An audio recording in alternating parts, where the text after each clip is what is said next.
Most people have been taught that if you want something, you pray for it. You bow your head, you ask, and you wait. You hope God hears you, and if He thinks it's right for you, maybe, just maybe, He'll give it to you. That's how most of us were raised to think of creation. Gratitude first, surrender second, then quiet pleading for whatever you desire. But in Sanatan Dharma, this is different. Sanatan Dharma isn't a religion in the way most people think of religion. It's not built around a single book or a single prophet or even a strict list of commandments. It's an ancient system of spiritual laws, literally meaning eternal truth or eternal order. It's a way of living in alignment with the natural forces of the universe, designed to support your highest well-being, not suppress it. It says, what you desire is not a sin or a weakness or a distraction from your spiritual path. Your desires are your spiritual path. Your deepest, clearest desire is your dharma, your unique sacred role in this world. In Sanatan Dharma, you don't pray and wait, you become. You don't beg, you align. You don't sit still, you create the inner conditions that allow the outer world to respond. Here's how. First, you get brutally honest with yourself about what you really want. You stop judging it. You stop telling yourself it's too much, too selfish, too unrealistic. You recognize that if it's pulling on your soul, it's already yours in another realm. And then you find the Devi, the goddess energy, who governs that domain. If you're new to this path and you're wondering, how do I know which goddess aligns with my desire? Which Devi rules over what domain? I made something for you on my Substack. I put together a list of Indian goddesses, complete with their images, qualities, and the specific life areas they govern. So you can look at them, feel into them, and see which one you're instinctively drawn to. Once you find your Devi in this path, you don't beg for blessings. You don't pray from a place of powerlessness. You recognize that your desire is sacred and that every desire is connected to a specific energy. If your desire is for wealth, abundance, luxury, money, you align most likely with the energy of Lakshmi. If your desire is for fertility, sexual magnetism, creative power, you most likely align with Ma Kamakya. If your desire is for recognition, wisdom, beauty, and divine feminine radiance, you align with Lalita Tripura Sundari. In order to connect with the goddess and get her blessings in your life, there are 3 things you need to do. First, you need to create the right ambience. This means you bring your body, your environment, and your mind into resonance with that Devi. You live like she's already present. You speak like she's watching. You are creating an environment that this Devi would actually want to dwell in. You act like she's already present. You obey the rules of the Devi. We will go into these rules very soon, so listen well. Secondary, you do the right things. That includes mantra, yantra, and ritual. These are traditional ways to invite her energy into your life, but they're not mechanical. They only work if you've done step 1. You're not just reciting words in mantra. You're honoring a living presence. And lastly, third, you align your mind with your desire. This is where real manifestation happens. You have to live mentally from the end result of what you desire. You must change your inner world, your thoughts, your emotions, your reactions, your inner speech, your imagination. You assume the state of the wish fulfilled and you stay there. That's your offering. That's how you open the door. So, if you want to invite the presence of a Devi into your life, whether for wealth, love, health, beauty, there are certain rules. Not religious commandments, but energetic laws. These rules apply to any goddess, whether you're aligning with Lakshmi for abundance, Lalita Tripura Sundari for feminine radiance, or Matangi for fame and expression. So let's begin. Rule number 1. Watch your words. In the yogic tradition, the words you speak shape your energetic reality. If you constantly say something like, I'm broke, nothing works out for me, or I don't have enough, you are vibrating lack. Even if your current reality reflects scarcity, you must train yourself to speak from sufficiency. Start small. Replace, I can't afford it with, it's not my priority right now. Appreciate what you already have, your body, your breath, your intelligence. Goddess energy responds to beauty, grace, and richness. And the way you speak is a reflection of your inner state. Speak wealth, speak beauty, speak life. The second rule is cleanliness. And this applies to 3 key areas of your life: your body, your home, and your clothes. First, your body.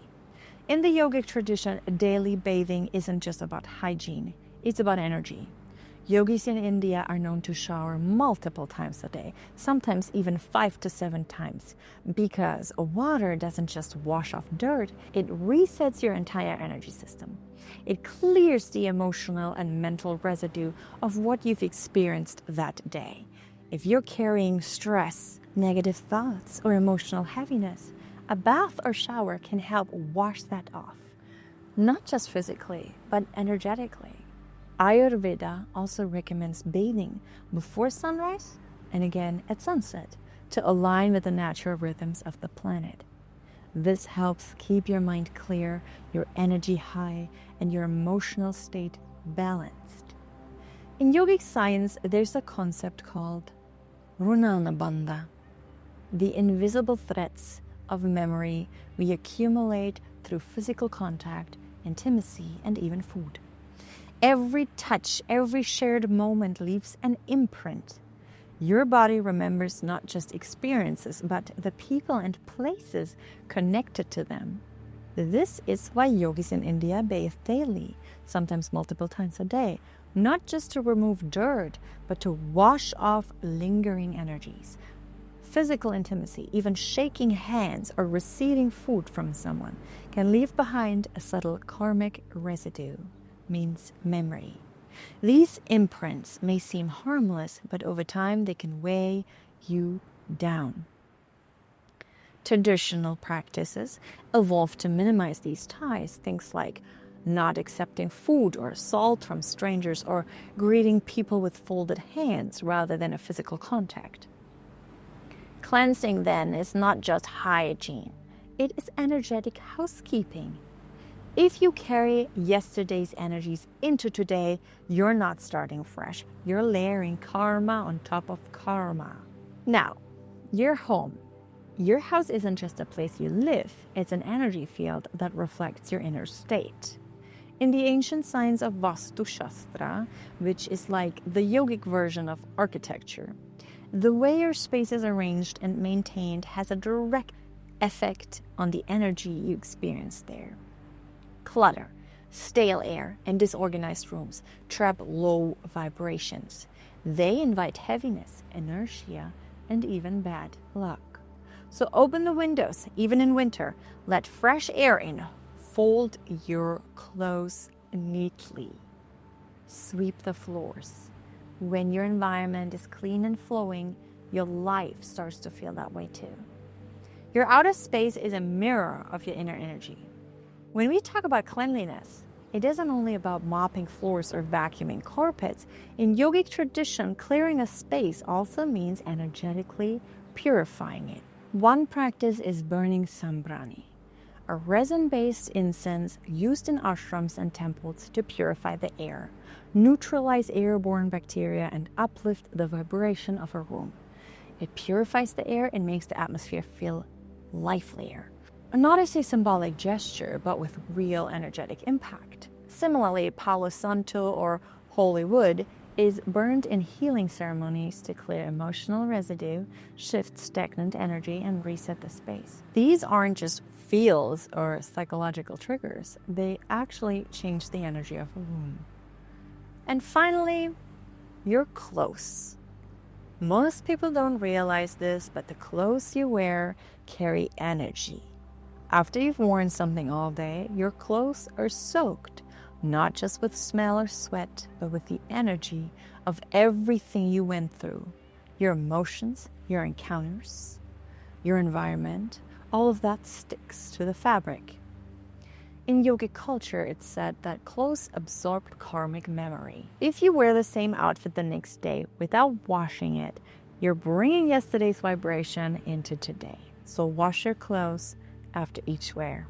Keep them folded and clean. This simple act helps you start each day with fresh energy and a clean slate, not just physically, but energetically. Rule 3 is beautification. Treat your body and your house like a temple. In the Indian tradition, goddesses are adorned with gold, silver, fresh flowers, colorful fabrics, and sacred fragrances.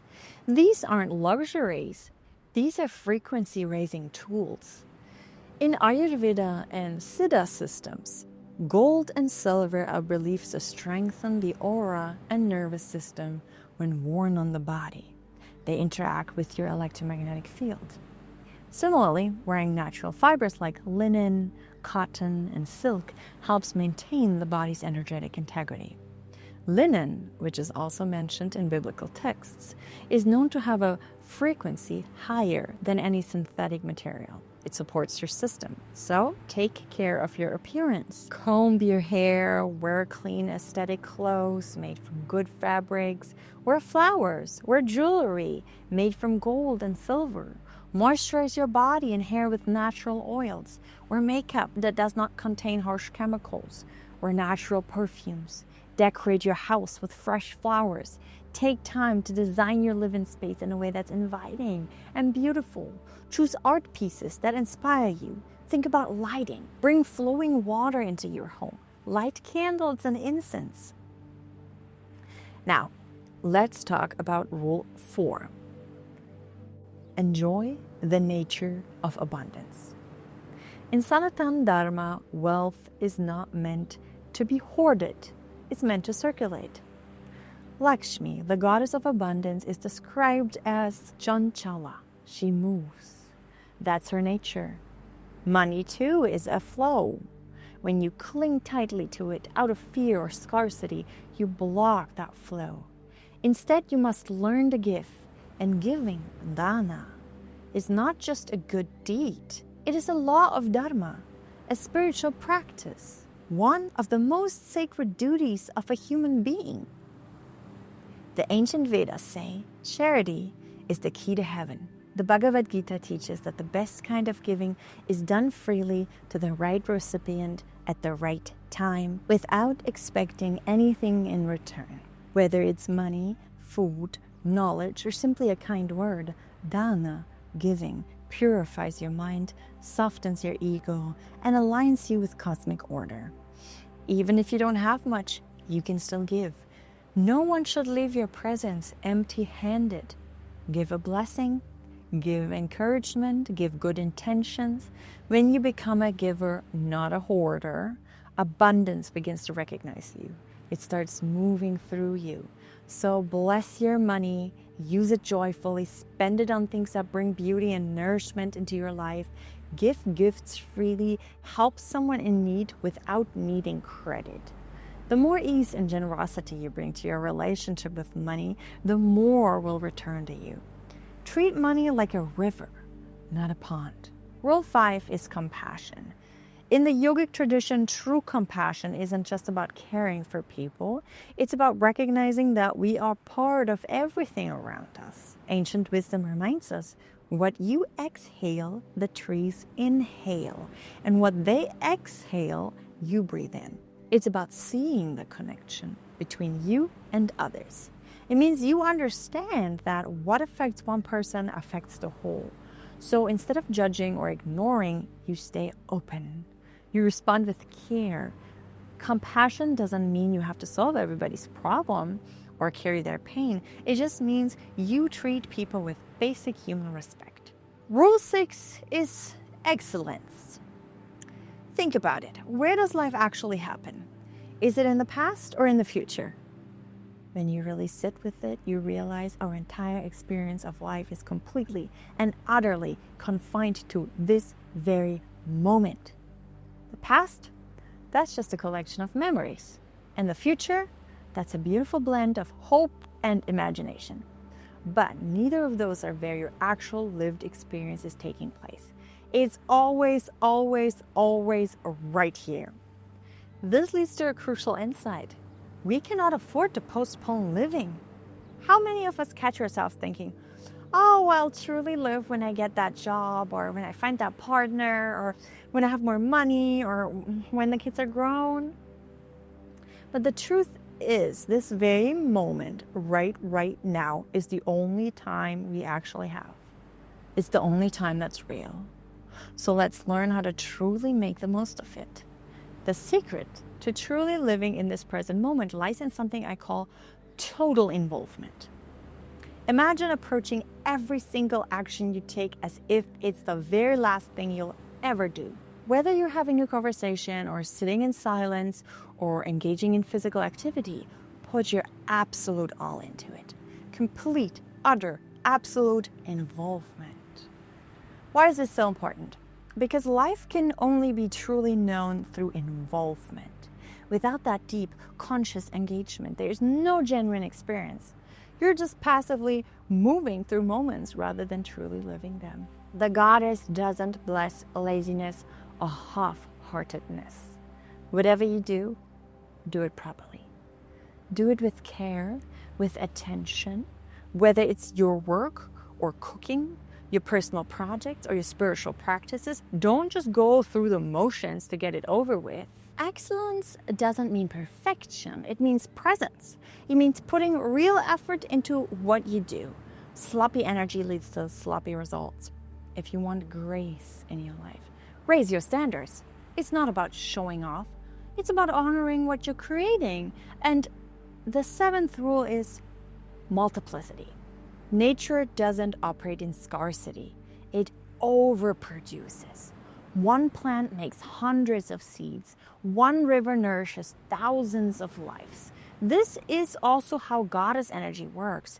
It wants to expand, to multiply, to reach more people through you. If you're thinking small, staying hidden, or constantly worrying there's not enough to go around, you're working against that energy. Start thinking in terms of growth. Let your work serve more people. Let your ideas reach farther. Share what you have and let the ripple effect build. When you operate from abundance, mentally, emotionally, and practically, you start attracting more of it. Now that we've laid the foundation, creating the right ambience, it's time to dive into your sadhana, your spiritual practice. Sadhana means disciplined inner work. Earlier I mentioned mantra and yantra. Let's clarify what they are and why they matter. At its most fundamental level, modern quantum physics reveals that everything in existence is vibration. What appears solid to our senses is in reality a complex dance of energy fields and probabilities. Every atom, every particle is not a static object, but a tiny vibrating entity. This means that everything in existence has a hidden sound, a fundamental reverberation within it. This isn't just the surface sound we hear when we strike something, but it's a deeper inherent vibration. It's a unique energetic signature. If you can perceive this hidden sound, you gain a deeper understanding and intimacy with that form because you're connecting with its core vibrational nature. In fact, some yogis in India have dedicated their lives to mastering their internal systems to such an extent that they can perceive this fundamental sound of existence. And the incredible truth is, you could be able to perceive that sound as well if you spent enough time and energy honing your system with the right yogic practices. In some cultures, this concept was used to name children. The name was chosen based on the child's fundamental reverberation, so that hearing the name would help the child become an open possibility, aligning them with their unique vibrational blueprint. If the hidden sound of a being finds expression, it can act as a key, not only opening up the individual, but also everything they interact with. Even deities, the divine beings and personifications of cosmic forces, are named based on this principle. Uttering their name with involvement can evoke specific emotions or states of being resonating with a divine vibrational form. Sound is essentially reverberation, and if the reverberation is right, it can provide access to deeper aspects of life. How a being reverberates can even determine the nature of their life and how everything happens around them, because their vibration is constantly interacting with the vibrational field of existence. So where do mantras fit into all of this? A mantra is a pure sound. Now, this doesn't mean other sounds are impure, but a mantra's significance lies in its specific vibrational sound, not its conventional meaning. This is why many mantras in yoga are written in Sanskrit. Sanskrit is not just an ancient language. It is the language in which the divine vibrations of the universe were first perceived by the rishis in their deep meditations. It is believed that the sounds of Sanskrit directly correspond to specific energetic patterns and forms in the universe. The very structure of Sanskrit is designed to capture and express these vibrations, and its sounds are considered to have a profound effect on the mind, body, and spirit. Therefore, when a Sanskrit word is used as a mantra, the focus isn't on the meaning of the words, but on the precise reverberation and the energetic effect that repeating that sound creates. It's about connecting with the divine energy inherent in the sound itself. Meaning is a psychological and social construct. It only exists in the human mind. Sound, on the other hand, is an existential reality, a direct manifestation of vibration. The science of using specific sound vibrations to create a certain atmosphere within and around oneself is what a mantra is all about. Think of certain sounds as keys. If you are locked in a room, the key to freedom is just a key. But if you don't know how to use it, it won't work. Only if the key is put into the right hole and turned in a particular way will it open up a new world. Similarly, a mantra is significant for its sound, and it will only work if its specific vibration is engaged within the right way. Now, why does this all matter if you want the blessings of a goddess? You have to understand something that might be hard to fathom if you grew up with Western traditions. A mantra is not just a set of words, but the sonic embodiment of a goddess. The goddess is the mantra, and the mantra is the goddess. A mantra isn't just a random chant, it's a key designed to unlock the specific power of a certain goddess. When you chant it, you're essentially tuning yourself into her frequency.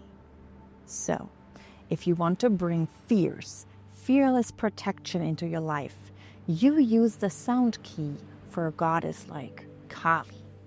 If you want to attract wealth and abundance, you use the mantra for a goddess like Lakshmi.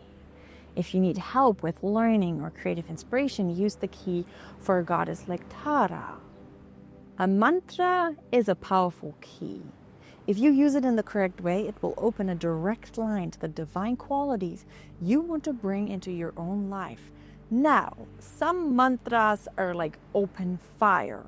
If you misuse them, they can burn you. I'm serious. Many mantras should only be given by a guru through initiation. That's not gatekeeping, it's energy protection. But there are mantras that are both powerful and safe to use at home, even as a beginner. I've gathered them for you, along with videos on how to chant them. If you want that list, it's on my Substack. The link is in the video description. A yantra, on the other hand, is like a spiritual machine. A yantra is a precise geometric design built for a specific purpose. It can be in 2D or 3D. When you place a yantra in your space, it functions like an energy amplifier. It enhances or balances certain qualities in your life, whether clarity, focus, abundance, or calm. And it's not symbolic. It works like a tool that supports your inner state. Mantras and yantras always work together. The sound, mantra, and the form, yantra, are different expressions of the same underlying energy. Chanting a mantra while engaging with a yantra helps you embody those qualities. Instead of just reciting or looking, aligning your consciousness with the force you're invoking. Do you still remember the third step to creating the life you want? Aligning your mind. Your mind is already creating your reality constantly, but most people do it unconsciously. They let their fears, doubts, and memories shape their future without even realizing it. But once you become aware of this power, you can start using it deliberately. You can begin choosing thoughts that match the life you actually want to live. If you want to understand how your mind really works and how to use it as a tool to create the reality you desire, watch the video that's now on your screen. It will walk you through everything.